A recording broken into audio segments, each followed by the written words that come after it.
मित्रांनो, second year computer मध्ये एक महत्त्वाचा विषय आहे DLD, digital electronics logic design. याचे 45 मार्काचे मोस्ट आयएमपी क्वेश्चन या व्हिडिओमध्ये मी पुढे देत आहे. मित्रांनो, ह्या डीएलडी चे जे आयएमपी क्वेश्चन देतो हे पहिले करा, मग बाकीचा अभ्यास करा, जेणेकरून 40 ते 45 मार्कास तुमचं काम शुअर शॉर्ट होतं. म्हणजे पासिंग तुमची कुठेच जात नाही, शुअर शॉर्ट पासिंग होते.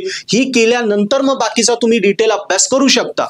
मित्रांनो, तुम्हाला वाटतं यार आयएमपी क्वेश्चन भेटले सर, पण मला सोल्युशन पाहिजे. तर सोल्युशनसाठी आयएमपी क्वेश्चन तुम्ही पर्पल ॲप डाउनलोड करा. त्यामध्ये डीएलडीचा कोर्स आहे. त्यामध्ये हे जे आयएमपी क्वेश्चन आहे यांचेच फक्त व्हिडिओ लेक्चर बघा, बाकी लेक्चर स्किप केले आणि 2 सॉल्व पेपर आहे ते केले तरी एका दिवसात तुम्ही डीएलडी स्कोरिंग करू शकता. सो नक्की स्कोरिंग करायची असेल तर पर्पल ॲप ऍप्लिकेशनवर डीएलडीचा कोर्स घेऊन अभ्यास करा. यस, किंवा नुसते आयएमपी क्वेश्चन जरी केले तर पासिंग शुअर शॉर्ट होते. सो पुढे आता आयएमपी क्वेश्चन मी तुम्हाला देतो.